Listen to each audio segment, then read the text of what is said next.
ఏసే పరిష్కారము అనుదిన Bible television కార్యక్రమం ప్రేక్షకులందరికీ యేసుక్రీస్తు వారి మహిమగల నామమున వందనాలు. ప్రభువునందు ప్రియ దేవుని బిడ్డలారా, నేటి దినము పాస్టర్ కె శ్యామ్ సాగర్ గారి ద్వారా రూతు గ్రంథంలోని కొన్ని శ్రేష్టమైన భాగాలను ధ్యానము చేసుకుందాము. మీరందరూ బైబిల్తోనూ నోట్బుక్తోనూ సిద్ధపడి ఉండండి. గడిచిన ఆదివారము మేము మీకు అందించిన క్విజ్ నెంబర్ 55లోని ప్రశ్నలకు సమాధానాలు చదువుతుండగా మీరు రాసిన సమాధానాలతో వాటిని సరిపోల్చుకోండి. క్విజ్ నెంబర్ 55 మొదటి ప్రశ్న, సంసోను అనగా అర్థము ఏమి? దీనికి సమాధానము ఎండగల లేక నాశకుడు. రెండవ ప్రశ్న, సంసోను మరణ సమయంలో ఎన్ని వేల మందిని చంపెను? దీనికి సమాధానము 3000 మందిని. మూడవ ప్రశ్న, మీకా ఇంటికి వచ్చిన లేవీయుడు ఎక్కడ నుండి వచ్చెను? దీనికి సమాధానము యూదా బెత్లెహేము. నాలుగవ ప్రశ్న, లాయీషు దేశమున సంచరించిన దానీయుల పెద్దల సంఖ్య ఎంత? దీనికి సమాధానము 5. ఐదవ ప్రశ్న, సంసోను బంధింపబడిన సమయమున ఏమి చేసెను? దీనికి సమాధానము తిరగలి విసురువాడాయను. దీనికి మాకు మొత్తము 92 సరైన సమాధానాలతో ఉత్తరాలు రాశారండి. వారి పేర్లు చదవబోయే ముందు క్విజ్ నెంబర్ 56లోని ప్రశ్నలు కూడా నేను చదువుతాను, తొందరగా రాసుకోవడానికి ప్రయత్నం చేయండి. క్విజ్ నెంబర్ 56 మొదటి ప్రశ్న, రూతు గ్రంథము పరిశుద్ధ బైబుల్ గ్రంథములో ఎన్నవ పుస్తకము? రూతు గ్రంథము పరిశుద్ధ బైబుల్ గ్రంథములో ఎన్నవ పుస్తకము? రెండవ ప్రశ్న, నయోమి భర్త పేరు ఏమి? నయోమి భర్త పేరు ఏమి? మూడవ ప్రశ్న, నయోమి కుటుంబము ఎన్ని సంవత్సరములు మోయాబు దేశములో ఉండెను? నయోమి కుటుంబము ఎన్ని సంవత్సరములు మోయాబు దేశములో ఉండెను? నాలుగవ ప్రశ్న, బోయజు వంశము ఏది? బోయజు వంశము ఏది? ఆఖరి ప్రశ్న, నయోమి మారా అను పదములకు అర్థములు వ్రాయండి. నయోమి మారా అను పదములకు అర్థములు వ్రాయండి. ఈ 5 ప్రశ్నలకు సరైన సమాధానాలు రాసి వచ్చే శనివారంలోగా మా కార్యాలయానికి పంపించండి. మీ పేరు అడ్రస్సు రాయటం మర్చిపోకండి. క్విజ్ నెంబర్ 55లోని ప్రశ్నలకు సరైన సమాధానాలు రాసిన వారి పేర్లు నేను చదువుతున్నానండి. పత్యబాద నుండి Y Sarojini, Pammi Hannamma, SG Pushpa Vijayaraju, Pemmaraju Kameswari, S Jyothi Naidu. Duggirala నుండి కె నాగేశ్వరరావు, జాలా మాణిక్యమ్మ. అశోక్ నగర్ నుండి V Sushila, T Augustine, G Mounika. Gun Bazar నుండి ఈహెచ్ రత్నవేణి, మందపాటి అబ్రహాం. బాలాజీ నగర్ నుండి ఎస్ పద్మావతి. శ్రీరామ్ నగర్ నుండి పి సెమంతకమణి. శాంతినగర్ నుండి G Anisha, V Sikhamani Bharathi. Titus Nagar నుండి సిహెచ్ జ్యోతి. జేవియర్ నగర్ నుండి B Jhansi working women's hostel, T Shantharatnam. Dwaraka Nagar నుండి కె విశ్రాంతమ్మ. విద్యానగర్ నుండి ఉండ్రు చిట్టిబాబు, చెరుకూరి మాధురి. గంజి Hemalatha, Netaji Nagar. Ganta Venkateswararao, Gautami Nagar. Gaddam Subhamani, Indira colony. Y Rekha, Indira colony, Sanivarapeta. K Mohan Rao, Sastrinagar colony. Israelupeta నుండి B Athalya, Pravallika, B Rajani Kumari, J Vimala Joseph, I Keziah, B Rahelu, R Beulah. Nawabupeta నుండి డిజే దీక్షితాబాయి, బొడ్డు స్వర్ణలత. లక్ష్మీవారపేట నుండి CH Apparao, K Mary Grace, Aminapeta. Gudipudi Jyotsna, Vennavallivaripeta. Darla Sukumari, RR Peta. P Sushila, Arundhatipeta. VVJ Lakshmibai, Sanivarapeta. తూర్పు వీధి నుండి M Daniyelu, M John Mark, ఎం సుమలత, చావలి ఆశాజ్యోతి. కత్తి వీధి నుండి K Premalatha, Nallapu Henakumari. E Sushilarani Satrampadu, CH Maryrani Adivarapeta, Tadikelapudi నుండి Rachaprolu Srinivasarao, Maddula Lurdu Mariyamma, CH Das Kumari Dondapadu, B Sarithakumari, AR lines, G Shanthi Vasavari వీధి, శంకరమఠం నుండి అడారి ఎలీషా, ఏ ఏలియా, అడారి స్వర్ణలత, పొలసాలపల్లి నుండి ఆర్ నిరీక్షణమ్మ, జి నాగరాజు, ఏ తాయారు, ఉండు జాషువా, వేగివాడ నుండి సరిపల్లి శైలజ, గోరింకల రాణి, గోరింకల దేవప్రియుడు, దాసరి అనిత, దగాని సుష్మా మాధురి, గుండుగోళం నుండి బట్టు అనుష, పెయ్యల మరియమ్మ, పోతునూరు నుండి ఊసల దైవమణి, ఎల్ శిరోమణి, ఆగడాల్లంక నుండి U Vijaya, Gudapati Lazaru, Mary, Jayamangala Ruth, Bhimadolu నుండి Yalla Mariyamma, B Kempuratnam, B Baburao Kothuru, K Ratnaprasad Bhogapuram, Ghantasala Daivaprasad Sriparru, Palli Manikyalarao Vangayigudem, Modula Viswasakumari Chataparru, Palli Gangaratnam Maheshwara colony, G Arogyamma Eethakotavari వీధి, Lankapalli Sunil Kumar, Lankapalli Bhushanam Lakshmipuram, Bhimireddy Venkateswararao Chodimella, Karipothu Devi Nallamilli Sarath Babu Kamarapukota, Chebathini Sharon Padma, Y Lily Madepalli, Siddela David, Ratnamani, Amruthasri, Arunkanth BD colony, YR జ్యోతి గోపన్నపాలెం, ఎర్రమిల్లి యేసురత్నం గోపన్నపాలెం, కండవల్లి యేసు కొత్తగూడెం. మీ అందరికీ ఏసే పరిష్కారం కార్యాలయం నుండి ధన్యవాదాలు తెలియజేసుకుంటూ ఉన్నామండి. మీరందరూ సిద్ధపడి ఉంటే పాస్టర్ కె శ్యామ్ సాగర్ గారు ప్రార్థన చేసి ఈ దినపు వాక్య పరిచర్య చేస్తారు. ప్రార్థన చేసుకుందాం. దయచేసి తలలు వంచండి, ప్రార్థనలో ఏకీభవించండి. ఈరోజు ఆదివారము, ప్రభు దినము. ఉదయమున ఆరాధనకు వెళ్ళి ప్రభువును స్తుతించి ఉంటారని నేను భావిస్తున్నాను. ఈ సమయంలో మనం అందరం కలిసి ప్రభువును ఆరాధించాలని నేను ఆశిస్తున్నాను. దయచేసి కళ్ళు మూసుకొని తలలు వంచి ఈ ప్రార్థనలో ఏకీభవిస్తూ ప్రభువును స్తుతించమని నేను తెలియచేస్తున్నాను. ఏసే పరిష్కారం క్విజ్ రాసి పంపించిన అనేక మంది పేర్లు చదవబడ్డాయి. వారి కొరకు కూడా ప్రత్యేకంగా మనం ప్రార్థన చేసుకుని వాక్య ధ్యానంలో ప్రవేశిద్దాం. ప్రార్థన చేద్దాం. పరిశుద్ధుడైన తండ్రి, ప్రేమగల ప్రభువా, మీకు స్తుతులు చెల్లిస్తున్నా. ప్రభు 2006వ సంవత్సరంలో అప్పుడే మార్చి మాసములో నాయన 3వ ఆదివారంలోనికి మమ్మల్ని తీసుకుని వచ్చినందుకు మీకు వందనాలు చెల్లిస్తున్నా.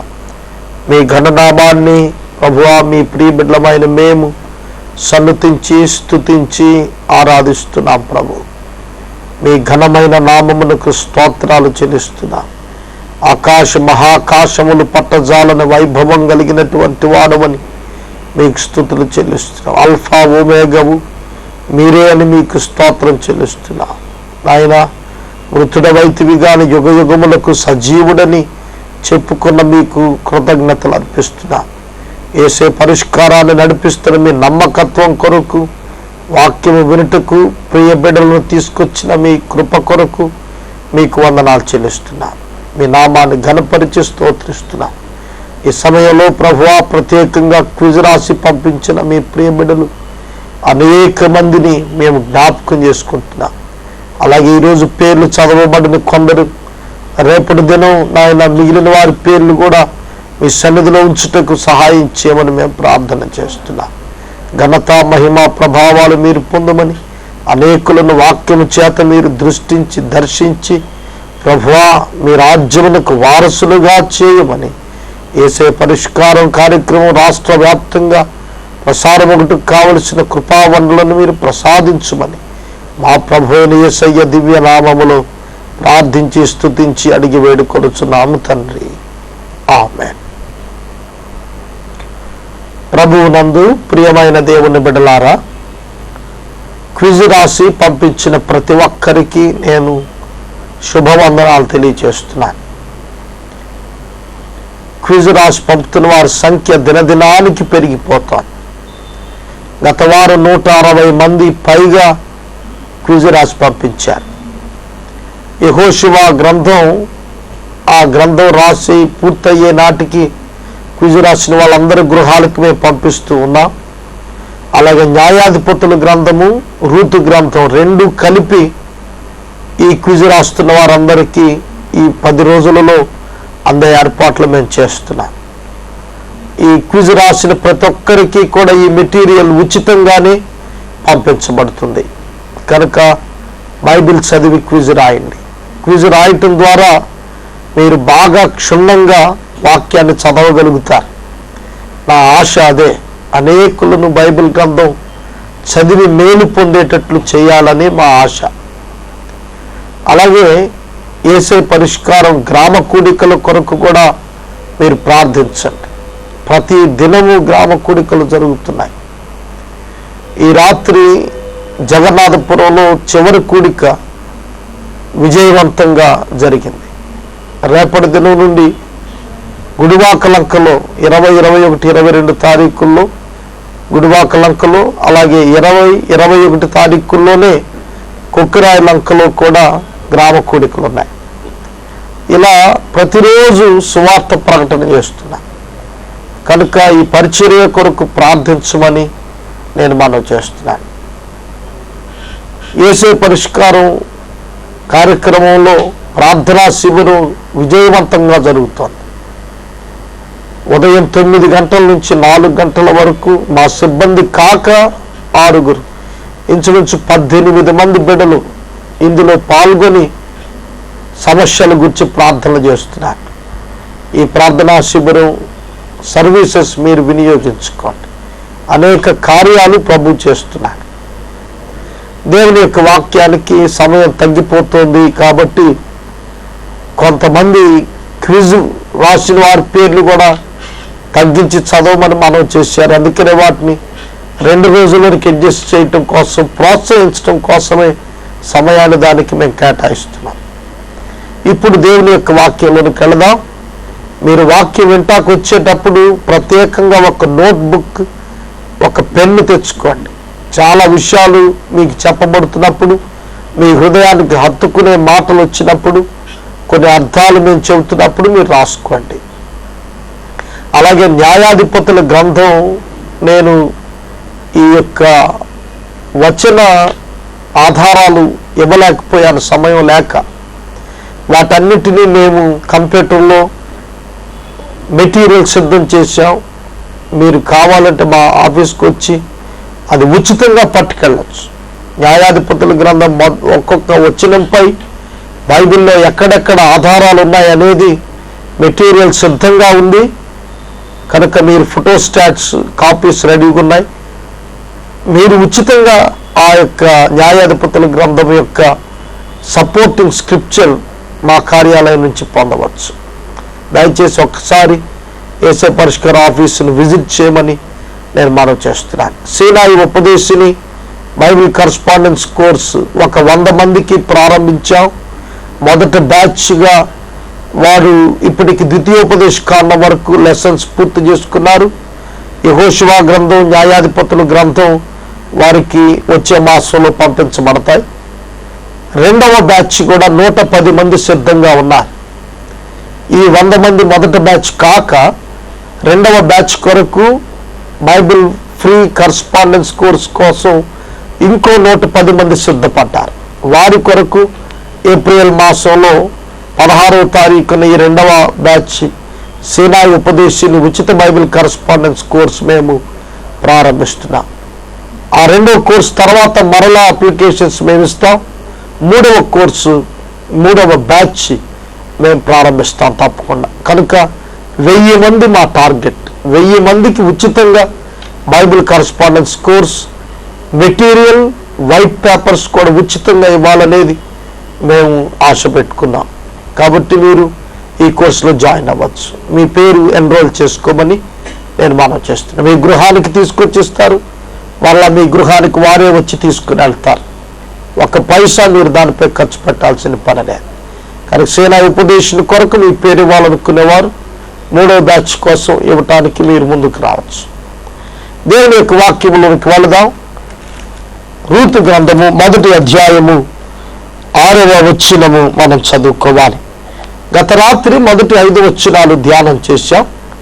ఈ మొదటి 5 వచనాలు కూడా మోయాబు దేశానికి బెత్లెహేము నుండి వెళ్ళిన ఎలీమెలకు నయోమి అను వారి యొక్క కుటుంబం ఏ విధంగా నష్టపోయారో మనం చూశాం.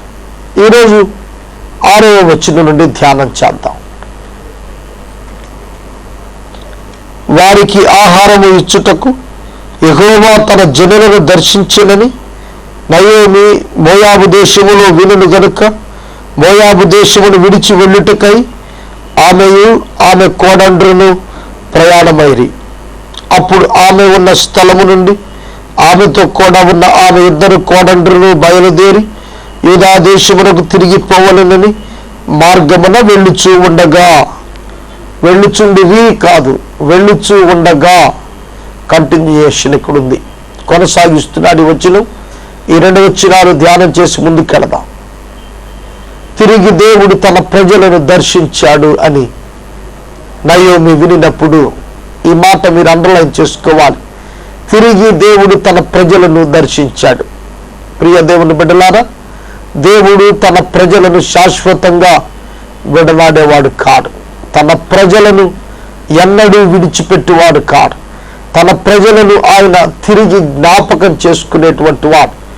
యెషయా గ్రంథంలో చెబుతాడు, దేవుని యొక్క దాసుడు తన ప్రజలు, తన పేరు పెట్టుకున్నటువంటి ప్రజలు ఆయన మాట విని మారు మనసు పొందితే మరలా తిరిగి దేవుడు వారిని తన యొద్దకు చేర్చుకుంటాడని వాక్యం జ్ఞాపకం చేసింది.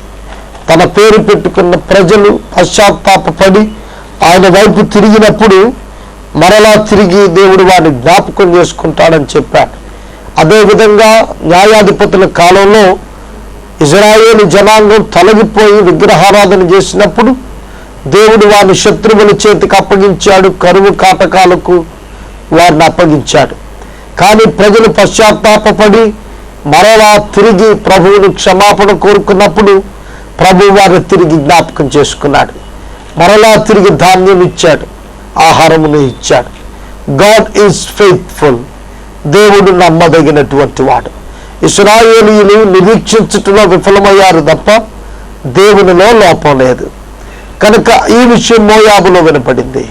దేవుడు తన ప్రజలను తిరిగి దర్శించాడని మోయాబులో ఉన్నటువంటి నయోమి విన్నప్పుడు తిరిగి ఆమె తన యొక్క స్వదేశానికి వెళ్ళిపోవటానికి ఇష్టపడింది. లూకాసు వార్త 15వ అధ్యాయంలో తప్పిపోయిన కుమారుని యొక్క వృత్తాంతం ఉంది. తప్పిపోయిన కుమారుడు దూరదేశాలకు వెళ్ళిపోయాడు. తనకున్న సమస్తం పోగొట్టుకున్నాడు. తండ్రి ఇంటి నుండి బయలుదేరినప్పుడు ఉన్నటువంటి ధనరాశులన్నీ కరిగిపోయాయి. ఆఖరికి పందులు మేపుకునేటువంటి వాడిగా, పందులు తినేటువంటి పొట్టు తిని ఆకలి చంపుకుంటానికి అతను ప్రయత్నం చేశాడు. అటువంటి స్థితిలో బుద్ధి తిరిగి వచ్చినప్పుడు దేవుని యొక్క సన్నిధిలో అతడు మారు మనసు పొందినప్పుడు తన తండ్రి ఇంట ఆహారము సమృద్ధిగా ఉన్నదని అతని ఆలోచనకు వచ్చినప్పుడు వెనుకకు తిరిగి రావాలి అని అనుకున్నాడు. నయోమి కూడా ఆ విధంగానే అయ్యింది. ఆమె తన యొక్క బెత్లెహేము నుండి వెళ్ళినప్పుడు భద్రతతో వెళ్ళింది, భర్తతో వెళ్ళింది, కుమారులతో వెళ్ళింది. ఒక విధంగా చూస్తుంటే క్షేమకరమైన స్థితిలో బెత్లెహేము వదిలి మోయాబుకు వెళ్ళింది. కానీ ఇప్పుడు ఏమైంది? ఆమె భర్త చనిపోయాడు, కుమారులు చనిపోయారు, దిక్కులేనిదయ్యింది, ఏ విధమైన ఆధారం లేనిదైంది, తనకంటూ బంధువులు లేకుండా పోయా. అది ఆమె గ్రహించింది. యూదా దేశానికి ఆమె తిరిగి వెనకకు వెళ్ళటానికి ఆమె సిద్ధపడింది. ఆమె 2 కోడండ్రును తీసుకుని వెళ్ళాలని ఆమె మొదట ఆలోచన కలిగింది. ఇక్కడ చాలా ఇంపార్టెంట్ వర్స్ ఇది, చాలా ముఖ్యమైన వచనం. ఆమె తన యొక్క కోడండ్రు కూడా తన నమ్మదగిన దేవుణ్ణి తెలుసుకోవటానికి వారిని వెనకకు తీసుకెళ్లాలని తను ఆశించింది. తను బయలుదేరదీసింది. తాను బయలుదేరింది. ఆ సమయంలో తన కోడలిరువురిని తనతో బయలుదేరదీసింది. ఇక్కడ ఒక ప్రాముఖ్యమైన విషయం మీరు తెలుసుకోవాలి. అదేంటంటే కిన్స్మ్యాన్, ఒక బంధువు, సమీప బంధువు విడుదల ఇచ్చేటువంటిది. కిన్స్మెన్ రెడెంప్షన్ అంటారు. సమీప బంధువు ఇచ్చేటువంటి విడుదల. బైబిల్ గ్రంథంలో చాలా స్పష్టంగా ద్వితీయ ఉపదేశకాండం 25వ అధ్యాయం 5వ వచనం నుండి 10వ వచనం వరకు చదువుకోండి. మరలా చెప్తున్నాను. ద్వితీయ ఉపదేశ కాండము 25వ అధ్యాయం 5వ వచనము నుండి 10వ వచనము వరకు చదువుకోవాలి. అలాగే ఆది కాండము 38వ అధ్యాయం యూదా తామారుల మధ్య జరిగిన సన్నివేశాలు మనం చదువుకోవాలి. వాటిని చదువుతున్నప్పుడు ఆ దేశంలో ఒక ఆచారం ఉంది. ఆ ఆచారము విధవరాండ్రు నిర్లక్ష్యపరచబడకుండా, పేదరికంలో మ్రగ్గిపోకుండా, ఆ వారి యొక్క భద్రత నిమిత్తం ఆ దినాల్లో ఒక ఆచారం వచ్చింది. అదేమిటంటే, ఒక సహోదరుడు చనిపోతే, పిల్లలు లేకుండా చనిపోతే, అతని భార్యను ఆ సహోదరులలో ఒకడు స్వీకరించి ఆమె బాధ్యత తీసుకోవాలి. ఆమెను సంరక్షించి ఆమెకు పిల్లలను కనాలి. కనిన పిల్లలలో మొదటివాడు తన చనిపోయిన సహోదరుని ఇంటి పేరు నిలబెట్టుట కొరకు ప్రత్యేకంగా ఇవ్వబడాలి. ఈ విధంగా చేయబడకపోతే గనక ఆమె, ఆ విధవరాలు తన భర్త యొక్క సహోదరుని సమాజం ఎదుట నిలబెట్టి ముఖము మీద ఉమ్మూసి చెప్పు తీసి అతనిని అవమానపరిచి వెళ్ళిపోవాలి. ఇది ఆ దినాల్లో వచ్చేటువంటి క్రియ. అయితే నయోమి తన యొక్క ఇద్దరు కోడళ్లకు కూడా భర్తలను ప్రొవైడ్ చేయాల్సినటువంటి విద్యుత్ ధర్మం ఆవిడపై ఉంది. ఆమె యొక్క ఆలోచన తాను తన యొక్క దేశంలోనికి వీళ్ళు తీసుకుని వెళ్ళి వారికి సజీవుడైన దేవునిని వారి యొక్క జీవితాల్లో తెలియచేయాలన్న ఆశతో ఆమె ఉన్నది. కానీ కొంత భాగం వెళ్ళిన తర్వాత వారి ఇష్టాలు ఏమిటి అనేది తెలుసుకోవటానికి ఆమె ప్రాధాన్యత ఇచ్చింది. వారి ఇష్టం చొప్పున వారికి ఇక తాను వృద్ధురాలైంది కనుక వేరొక కుమారుడు కని ఇచ్చే అవకాశం లేదు. ఒకవేళ కని ఇచ్చినా ఇంకా ఆ బిడ్డ పెద్దవాడై వారితో వెళ్లే వరకు భర్తలు లేకుండా వారు నిలిచిపోవటం చాలా అసంభవమైన విషయం. వారి యవ్వన కాలము పాడైపోతుంది కనుక అందుకనే ఆమె ఒక తల్లి ఆలోచించినట్లుగా వారి పట్ల ఆలోచించింది. అందుకనే ఆమె వారిని తిరిగి వారి దేశాల్లోనికి వెళ్ళిపోవటానికి అనుమతి ఇస్తున్నట్లుగా ఇక్కడ లేఖన భాగంలో మనకు జ్ఞాపకం చేస్తున్నారు. అందుకనే వారు బయలుదేరి వెళ్ళుచూ ఉండగా అన్నాడు. వెళ్ళుచుండి అని ఫుల్ స్టాప్ పెట్టలేదు. వెళ్ళుచూ ఉండగా నయోమి తన ఇద్దరు కోడళ్లను చూచి, మీరు మీ తల్లుల ఇండ్లకు తిరిగి వెళ్ళుడి. చనిపోయిన వారి ఎడలను నా ఎడలను మీరు దయ చూపినట్లు యెహోవా మీ ఎడల దయ చూపునుగాక. మీరు మీ తల్లుల గృహాలకు మీరు తిరిగి వెళ్ళిపోండి. ఎందుకని మీరు వెళ్ళిపోవాలి అనగా, మీ యవ్వన కాలమున మీరు భర్త లేకుండా బాధపడటం కంటే మీ తండ్రి మీ తల్లుల వద్దకు మీరు వెళ్ళి అక్కడ వివాహం చేసుకుని ఆనందపడండి అని ఆమె చెబుతోంది. ఆమె చెప్పినటువంటి మాటలో చనిపోయిన వారి ఎడల నా ఎడల మీరు దయ చూపిన వారు అవుతారు. తాను నష్టపోయిందని ఆమె వారి యొక్క బాగోగులను ఆలోచిస్తోంది. తాను నష్టపోయినా, తాను కష్టంలో ఉన్నా, వీరిని విడిచిపెడితే తనకున్న కొద్దిపాటి దిక్కు కూడా పోతుంది అని తెలిసి కూడా ఆమె వారి సౌఖ్యాన్ని గుర్చే ఆలోచించింది. ప్రియదేవుని బిడ్డలారా, అందుకనే లైఫ్ అప్లికేషన్ బైబిల్లో విలియం టిండేల్ రాస్తూ అంటాడు, మనం కేవలం మన స్వార్థం కొరకే ఆలోచన చేసుకోకూడదు. ఇతరుల సౌఖ్యం కొరకు ఆలోచనలు చేస్తే మనం సౌఖ్యంగా ఉంటాం అన్నాడు. అవును, ఎప్పుడైతే ఇతరుల సౌఖ్యం కోరతామో మనం కూడా సౌఖ్యంగా ఉంటాం. ఇతరుల యొక్క అవసరాలను మనం స్పందించి అవసరాలు తీరుస్తామో మన అవసరాలు కూడా తీర్చబడతాయి. అదే క్రైస్తవుని యొక్క జీవితంలో దేవుడిచ్చినటువంటి గొప్ప భాగ్యం. క్రైస్తవుడు తన కొరకే కాదు, ప్రజల కొరకు బ్రతుకుతాడు.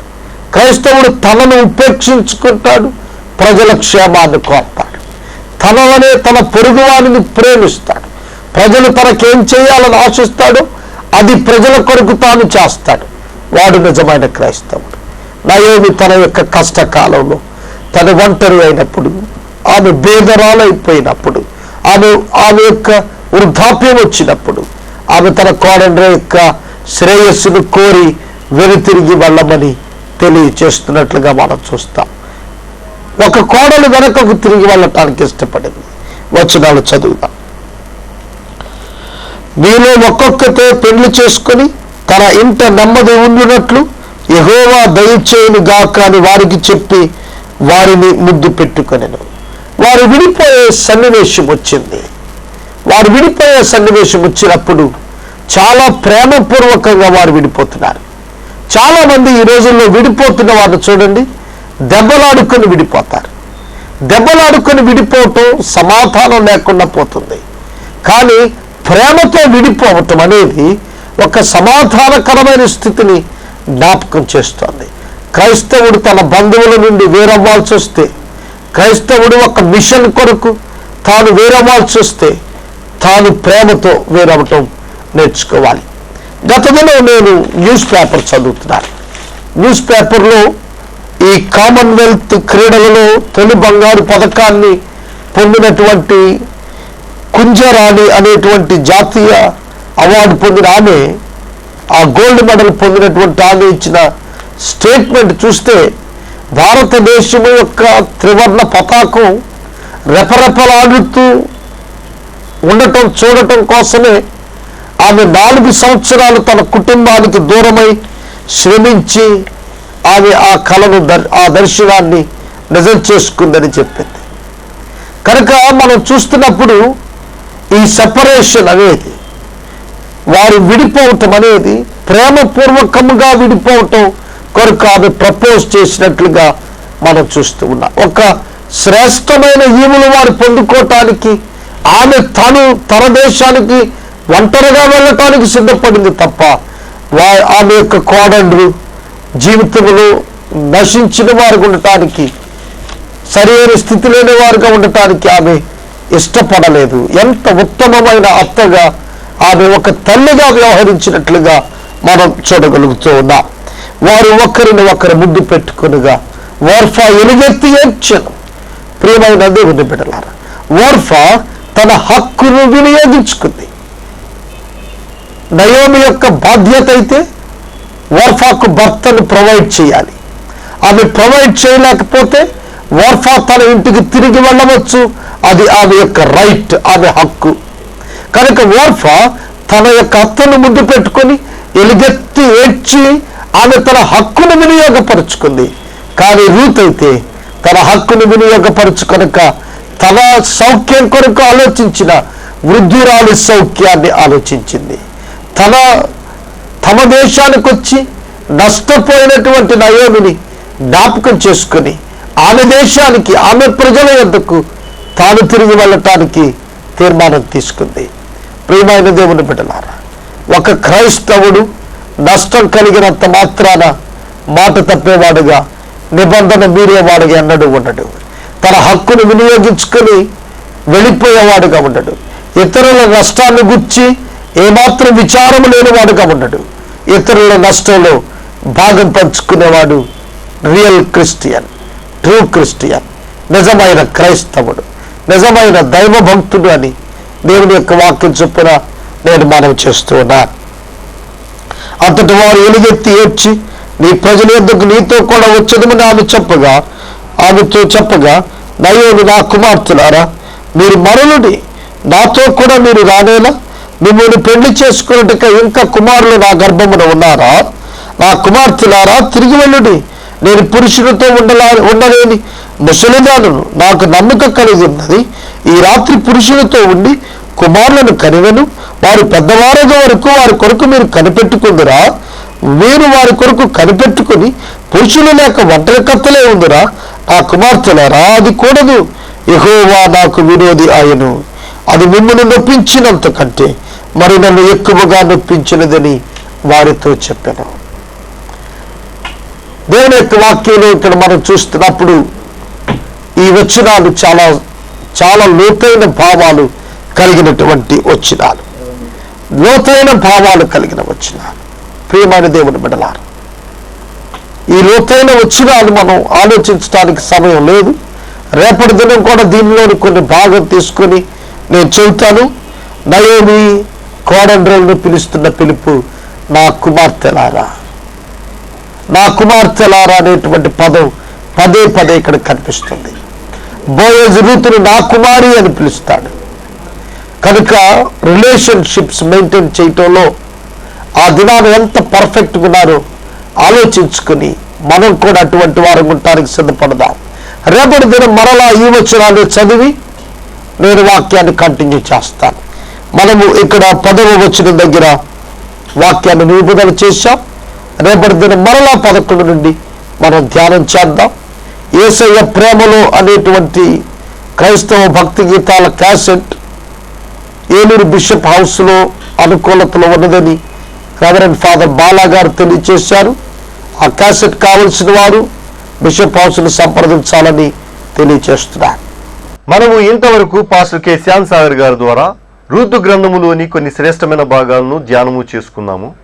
ఈ కార్యక్రమం ద్వారా మీరు పొందుకొనుచున్న ఆత్మీయ మేలులు మాకు తెలియచేయండి. మీ ప్రార్థన అవసరతలు మాకు తెలియచేస్తే సోమవారం నుండి శనివారం వరకు మా కార్యాలయంలో జరపబడుచున్న 6 గంటల ప్రార్థనా శిబిరంలో మీ కొరకు ప్రార్థిస్తాము. మీ కుటుంబ పక్షముగా ఒక ఎపిసోడ్ ప్రసారం చేయాలనుకునేవారు మాకు తెలియచేయండి. ఫీజు నెంబర్ 56లోని ప్రశ్నలు ఒకసారి చదువుతాం, తొందరగా రాసుకోవడానికి ప్రయత్నం చేయండి. ఫీజు నెంబర్ 56 మొదటి ప్రశ్న. రూతు గ్రంథము పరిశుద్ధ బైబిల్ గ్రంథములో ఎన్నవ పుస్తకము? రూతు గ్రంథము పరిశుద్ధ బైబిల్ గ్రంథములో ఎన్నవ పుస్తకము? రెండవ ప్రశ్న. నయోమి భర్త పేరు ఏమి? నయోమి భర్త పేరు ఏమి? మూడవ ప్రశ్న. నయోమి కుటుంబము ఎన్ని సంవత్సరములు మోయాబు దేశములో ఉండెను? నయోమి కుటుంబము ఎన్ని సంవత్సరములు మోయాబు దేశములో ఉండెను? నాలుగవ ప్రశ్న. బోయజు వంశము ఏది? బోయజు వంశము ఏది? ఆఖరి ప్రశ్న. నయోమి మారా అను పదములకు అర్థములు వ్రాయండి. నయోమి మారా అను పదములకు అర్థములు వ్రాయండి. ఈ 5 ప్రశ్నలకు సరైన సమాధానాలు వ్రాసి వచ్చే శనివారంలోగా మా కార్యాలయానికి పంపించండి. మీ పేరు, అడ్రస్సు వ్రాయటం మర్చిపోకండి.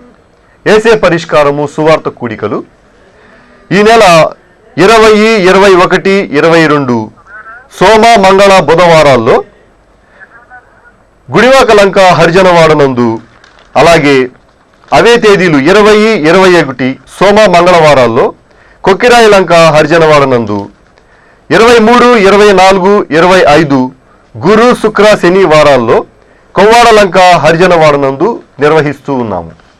సాయంత్రము 6 గంటల నుండి 8:30 వరకు జరిగే ఈ సువార్త కూడికల్లో ప్రసంగికులు పాస్టర్ కె శ్యామ్ సాగర్ గారు. ఖచ్చితంగా 6 గంటలకు ప్రారంభమై 8:30కు ఈ సువార్త కూడికలు ముగుస్తాయి. కాబట్టి సమయాన్ని పాటించి రావాల్సిందిగా ఆ గ్రామ ప్రాంతాల వారే కాకుండా చుట్టుపక్కల ఉన్న గ్రామ ప్రాంతాల వారు కూడా ఈ సువార్త కూడికలకు రావాల్సిందిగా ప్రేమపూర్వకంగా మిమ్మల్ని ఆహ్వానిస్తూ ఉన్నాము. ముగింపు ప్రార్థన ఆశీర్వాదాలతో ఈ కార్యక్రమాన్ని ముగించుకుందాం. ప్రార్థన చేసుకుందాం. దయచేసి తలలు వంచండి, ప్రార్థనలో ఏకీభవించండి.